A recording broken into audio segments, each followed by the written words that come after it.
Are you a nonprofit leader feeling like it's kind of hard to recruit volunteers right now? You're not imagining it. It does seem harder for many organizations than it did 5 or 10 years ago. You're posting the opportunities, you're sharing on social media, you're sending emails, and still, signups feel slower, more sporadic, or even less committed. New challenges in recruiting volunteers are kind of a big deal because according to the National Council of Nonprofits and others, nearly 90% of nonprofits rely on volunteers to operate and achieve their missions. That's not a small side program, that's core infrastructure, especially if you're a small or startup organization. So this topic is one of my specialties because my own nonprofit depended heavily on volunteers. And for the past year, I've been consulting with a global organization to study why volunteering has changed so much recently and how to shift strategies to figure out what is working. By the end of this video, you'll understand what's driving volunteer signups in today's world and how to design recruitment and retention strategies that actually fit this moment instead of relying on what worked a decade ago. Okay. The first thing we need to do is kind of zoom out because, as I mentioned before, volunteering looks different, very different today than it did 5 or 10 years ago. And that's not because people care less today, it's because the context of their lives and our world has dramatically shifted. It's important to be aware of what's driving volunteering because we can't adapt to a changing world unless we see how the world is changing clearly. So I want to talk through 5 of the major forces in our society that are shaping volunteering right now. First, and this will surprise nobody, worsening schedule constraints. In this economy, we've got several people working multiple jobs, juggling caregiving responsibilities, or navigating unpredictable schedules. Even people who care deeply about your cause can feel stretched thin. That doesn't mean they don't want to give back. A lot of people still really do want to get involved, but it does mean that they need more flexibility. And we're going to talk about what that could look like a little bit later. The second is the loneliness epidemic. We all felt the ripple effects and isolation of COVID. And now with the rise of AI and remote work, many people are craving real human connection. They want spaces where they can meet others and feel like they're a part of something tangible. That's playing a bigger role in what volunteering looks like today than you might realize. Third, there's a growing sense of a loss of purpose, especially among younger generations. There's this feeling of, what am I actually doing this for? Volunteering can be a powerful source of meaning if it's structured thoughtfully. But if we're still designing volunteering how we used to years ago, we're potentially missing out on a lot of potential time and talent. Fourth, there's a wavering trust in institutions. According to an independent sector report, about 57% of Americans say they trust nonprofits. Now, that is actually higher than trust in corporations and media and government, but overall, institutional trust is fragile. And perhaps as a result, we're seeing more informal helping, people helping neighbors or their community directly instead of formally volunteering through established organizations. And younger generations in particular often prefer less formal roles. All of this could mean it's harder to recruit volunteers if we act like traditional institutions instead of thinking outside the box. And fifth and finally, we're just living in a very noisy digital world. It's just harder to cut through the noise right now. People are bombarded with requests and causes every single day. And nonprofits are not just competing with other nonprofits for attention. They're competing with companies pouring billions into advertising. So if your message isn't clear and compelling and specific, it can get lost. So I know I kind of painted a bleak picture, but there's also some good news. Volunteering doesn't have to be diminished by all these trends. It can also be an answer to some of them. Volunteering has the potential to offer a place where people find exactly what they're craving in response to these trends. Flexibility, connection, meaning. It's all about designing the opportunity with these trends in mind. So let's talk about 6 ways to strengthen your volunteer recruitment in 2026. The first strategy is simply this. Design volunteer roles in partnership with the people you serve. And here's why. A lot of nonprofits design volunteer programs and opportunities kind of in a silo. Staff brainstorm what volunteers could do, write a description, and then they recruit people, hopefully. But if volunteers are meant to support the people that your nonprofit serves, then those you're serving probably have some solid insights into the ways volunteers can actually help them. For example, imagine a food security nonprofit assuming that volunteers should sort donations, but when they ask families receiving the food support, they learn that what would actually help most is assistance navigating benefit applications or community referrals. Now your volunteer role is tied directly to an outcome that people can see.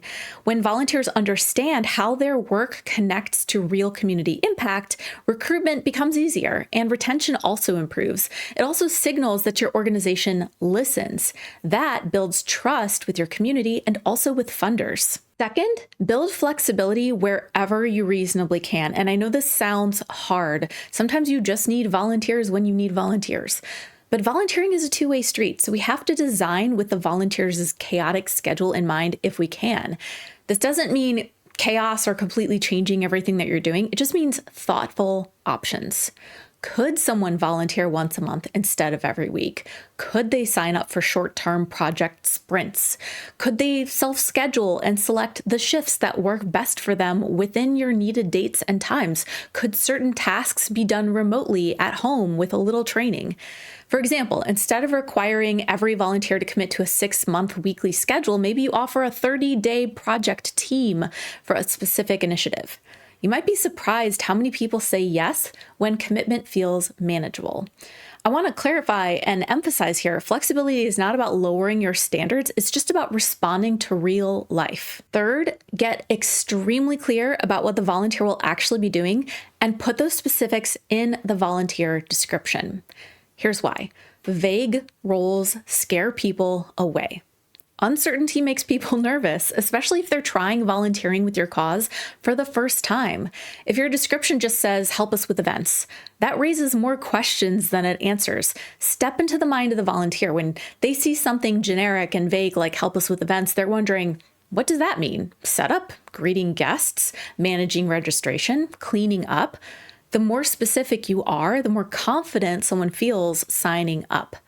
For example, you'll greet attendees at the door, check them in using an iPad, and answer basic questions. Training provided, 2-hour shift. That clarity reduces hesitation. You've answered almost every question they might have there. People avoid ambiguity, especially in an already noisy world. Fourth, make community connection part of your pitch. Remember that loneliness trend we just talked about? Well, volunteering is not just about tasks, it's also about belonging. So think about how can you emphasize how people will find belonging in your volunteer description. Perhaps instead of just saying, help us serve 500 meals, you might try join a team of neighbors who care about food access and want to build relationships while making a difference. And mean it. We'll talk about some of the ways to create opportunities for community building in your volunteer activities in just a minute here, but spoiler alert, when people feel part of something relational, not transactional, they're going to stay longer. Fifth, and this is true for all ages, but especially if you're recruiting youth or college-aged volunteers especially, highlight the skills that they're going to build while volunteering. According to research from Do Something, nearly 80% of Gen Z say growth opportunities and building skills for future careers motivate their volunteering. Now, that doesn't mean volunteering just becomes a resume factory. That's not the goal here, but it does mean that you could name the skills clearly in your descriptions. For example, you'll develop public speaking skills by leading small group discussions, or you'll learn basic data entry and reporting tools used in nonprofit operations. You're not selling, you're not saying helping the volunteer build skills is more important than community impact. You're just highlighting the existing additional value baked into your volunteer activity. And sixth, here's one that many organizations I talk to overlook.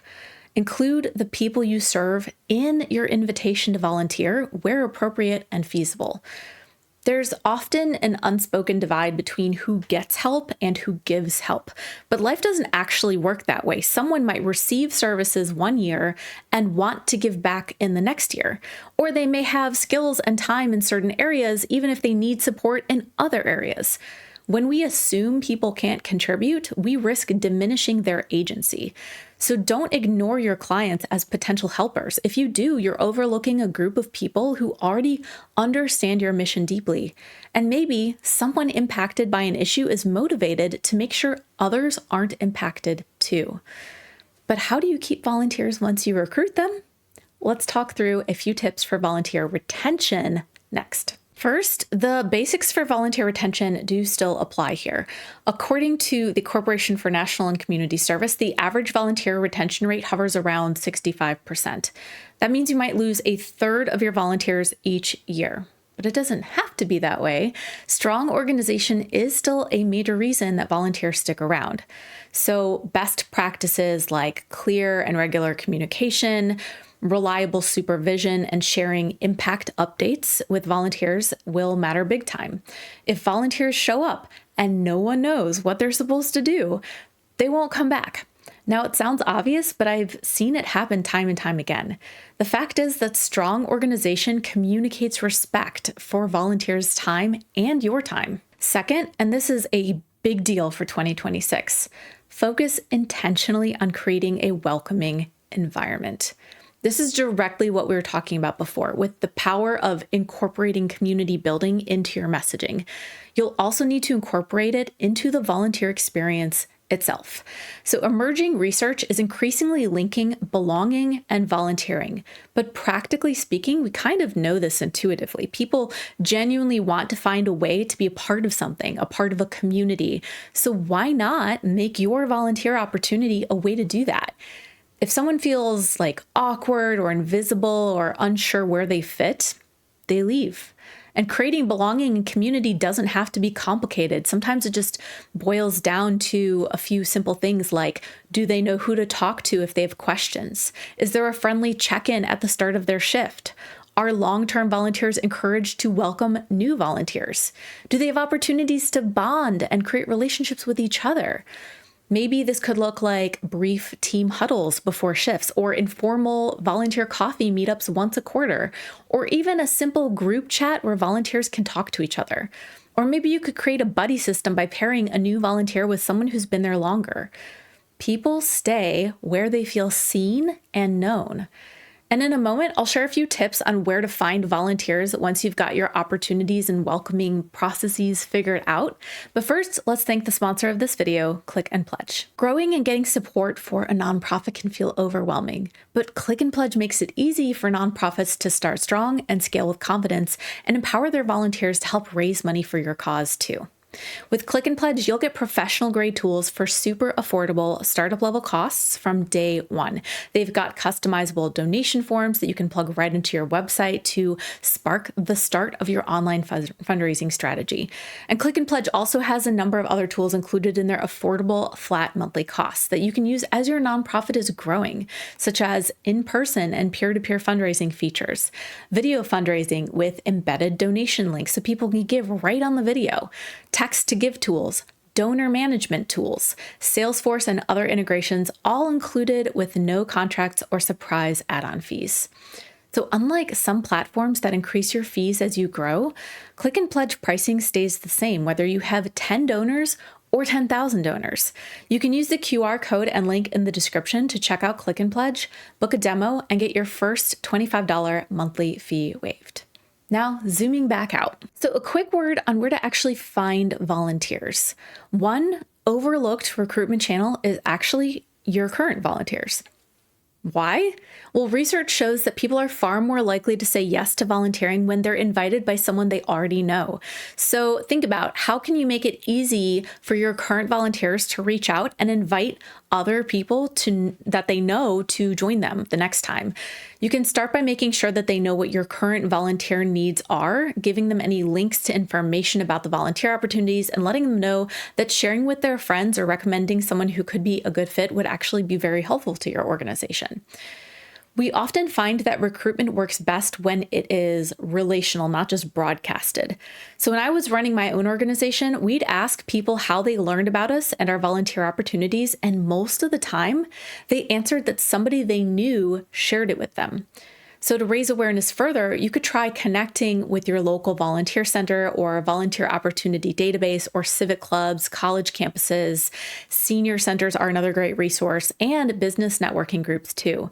I'll leave a few links to some of these in the description below so you can figure out where to get started. What's actually going to determine your success in volunteer recruitment right now is not going to be how many times you post your opportunity. It's going to be whether your volunteer design matches the reality of people's lives and needs today. Flexibility, clarity, connection, purpose, and especially trust. If you treat volunteering as a static program that hasn't changed since 2010, it's going to feel harder and harder every year. But if you treat it as something that evolves alongside culture and community needs, it becomes a powerful bridge between what people are craving and what your mission needs. It's okay to pause and ask, how are we still operating from old assumptions? So I'm really curious, what parts of recruiting volunteers feels the hardest for your organization right now, and where are you in this process? If you feel stuck, here's one small thing that you can try right now. Look at just one volunteer role description and ask, is this clear? Is it flexible? Can people see how it's connected to our impact? And if you need extra support and guidance with all things nonprofit and social impact, I do share additional tools and tips on fundraising, board of directors, and more each week in my free newsletter for nonprofit leaders and changemakers. As always, I'll leave the link to that below and on my website, changemakercafe.com. In the next video, I'm going to talk about the concrete steps that you nonprofit founders need to take to become your organization's full-time executive director. I know a lot of you are on that journey, so be sure to subscribe so you don't miss it. I'm Amber Melanie Smith, and I'll see you next week. Bye.